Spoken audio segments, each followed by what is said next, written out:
جی بالکل درست کہا آپ نے۔ نبی کریم صلی اللہ علیہ وسلم نے اپنی پیاری بیٹی حضرت فاطمہ کو ایک مشکیزہ، ایک چارپائی، جانماز اور ایک چکی دے کر رخصت فرمایا تھا۔ عشرت: جہیز بیٹی کا حق ہے، لیکن رحمت سے زحمت کس صورت میں بن جاتا ہے؟ عالیہ: جب ہم تاریخ کا مطالعہ کرتے ہیں تو معلوم ہوتا ہے کہ مسلمان جب تک نکاح کی سنت نبھاتے رہتے ہیں تب تک وہ جہیز کی نحوست کا شکار نہ ہوئے تھے۔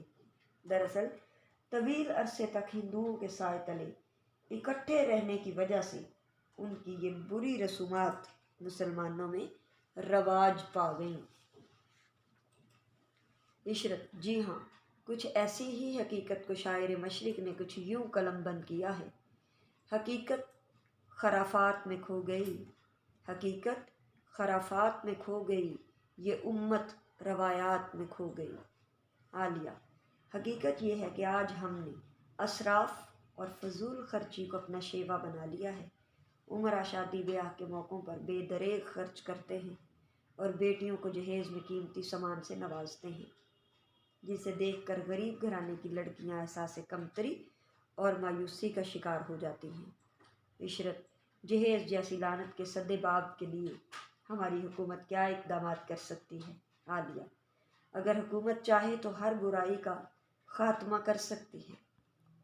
اس سلسلے میں حکومت کی ذمہ داری ہے کہ وہ قومی اسمبلی میں متفقہ طور پر ایک بل پاس کرے جس میں اس بات کا تعین کر دیا جائے کہ جہیز کی مد میں صرف چند ضروری اشیاء دی جا سکتی ہیں۔ اس کے علاوہ اگر کوئی قانون کی خلاف ورزی کا مرتکب ہوگا تو اسے کڑی سزا دی جائے گی۔ عشرت: جہیز کے خاتمے کے لیے ہمارے نوجوان کیا کردار ادا کر سکتے ہیں؟ عالیہ: اس سلسلے میں ہمارے نوجوانوں کا کردار بنیادی حیثیت کا حامل ہے۔ نوجوانوں کو اس حقیقت سے آگاہ ہونا چاہیے کہ سامان زندگی زندگی نہیں ہے، بلکہ اس کی شریک حیات ہی اس کی زندگی کی رونق ہوتی ہے۔ والدین نے جس جگر پارے کو 18-20 برس تک محنت کے ساتھ پرورش کر کے رخصت کیا، تم اس محنت کو فراموش کر رہے ہو اور سامان کو ترجیح دے رہے ہو۔ عشرت: دراصل جہیز کی لعنت کی وجہ سے ہی گھریلو معاملات خراب ہوتے ہیں۔ دلہن کی ساس اور بہنیں، ساس اور نندیں ہونا چاہیے، یعنی دلہا کی بہنیں تانے دینا شروع کر دیتی ہیں کہ جہیز میں کیا لائی ہو، خالی ہاتھ چلی آئی ہو۔ ایسی جلی کٹی باتیں ہی جھگڑے کا باعث بنتی ہیں۔ عالیہ: جی عشرت، تمہاری بات بالکل درست ہے۔ اصل میں یہ مسئلہ تب حل ہوگا جب ہم ساس بہو کے روایتی تصور سے نکلیں گے۔ جب بہو ساس کو ماں کا مقام اور نند کو بہن کا درجہ دے گی، اسی طرح ساس بھی اپنی بہو کو بیٹی سمجھے گی تو معاملات خود بخود ٹھیک ہو جائیں گے۔ عشرت: عالیہ بہن، نبی کریم صلی اللہ علیہ وآلہ وسلم نے اپنی لخت جگر حضرت فاطمہ الزہرا کو چند ضروری چیزیں دے کر رخصت فرمایا تھا، اس میں کیا حکمت تھی؟ عالیہ: عشرت بہن، نبی کریم صلی اللہ علیہ وسلم کے ہر عمل میں حکمت و دانائی ہے۔ آپ صلی اللہ علیہ وآلہ وسلم کو علم تھا کہ آنے والے زمانے میں ان کی امت میں اس بری رسم کا آغاز ہوگا اور پھر وہ مکمل طور پر اس میں ملوث ہو جائے گی۔ اسی لیے آپ صلی اللہ علیہ وآلہ وسلم نے اپنی بیٹی کو چند ضروری چیزیں عطا کیں تاکہ امت کے ہر فرد کے لیے عمل کرنا آسان ہو۔ عشرت: جہیز ایک رسم بد کی صورت میں ہمارے معاشرے میں پھیلتا جا رہا ہے، اس کے تدارک کے لیے معاشرے کے افراد کیا کردار ادا کر سکتے ہیں؟ عالیہ: ہر فرد معاشرے کا اہم رکن ہے۔ معاشرے میں افراد کے ربط اور تعلق سے سلجھاؤ پیدا ہوتا ہے۔ لوگ ایک دوسرے کے ساتھ حسن معاشرت کا رویہ اپنائیں تو ایک بہترین معاشرہ تشکیل پاتا ہے، ورنہ صورتحال یہ ہو چکی ہے کہ غریب لڑکی جہیز نہ ہونے کی وجہ سے تمام عمر اپنے والدین کی دہلیز پر گزارنے پر مجبور ہے۔ کسی نے کیا خوب کہا ہے: بوڑھی ہوئی غریب کی بیٹی شباب میں، غربت نے رنگ روپ نکھرنے نہیں دیا۔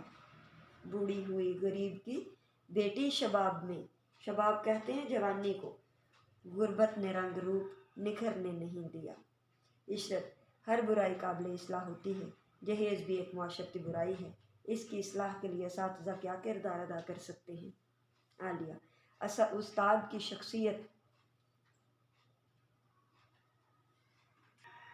استاد کی شخصیت نمونہ ہوا کرتی ہے۔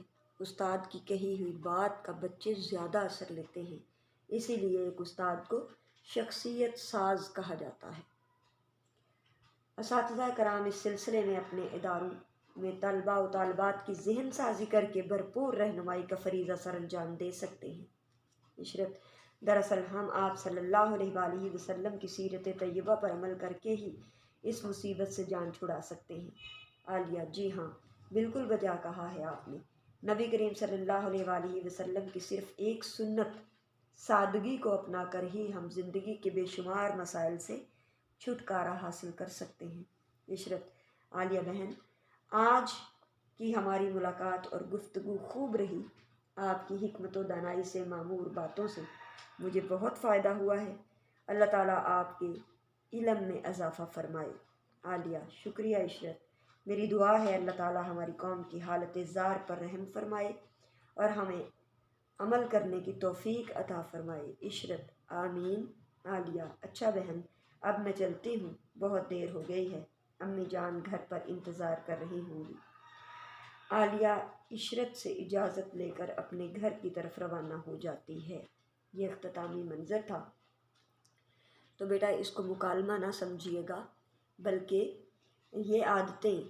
یہ عادات اگر ہمارے بڑوں میں ہیں تو آپ چھوٹے اصلاح کر سکتے ہیں۔ ہمارے لڑکے اس بات میں سٹینڈ لے سکتے ہیں کہ ہمیں جہیز نہیں چاہیے۔ ہماری بچیاں اپنے آپ کو اس قابل بنائیں کہ آپ کی شخصیت ہی سب کچھ ہو۔ سب سے قیمتی سرمایہ ہے، مگر لوگ نہیں سمجھتے۔ تو کوئی سامان کی، جہیز کی کسی بھی طرح ڈیمانڈ نہ کریں، اپنے والدین کا بوجھ ہلکا کریں، انہیں اپنے فرائض سے سبکدوش ہونے میں مدد فرمائیں۔ وہ بچیاں کس طرح کردار ادا کر سکتی ہیں؟ سخت محنت کر کے پڑھیں اور کچھ بن جائیں، اپنے پاؤں پر کھڑی ہو جائیں، اپنی زندگی کی ہر ضرورت کو خود پورا کرنے کے قابل ہو جائیں، تو انشاءاللہ یہ برائی جلد سے جلد ختم ہو جائے گی۔ اللہ حافظ۔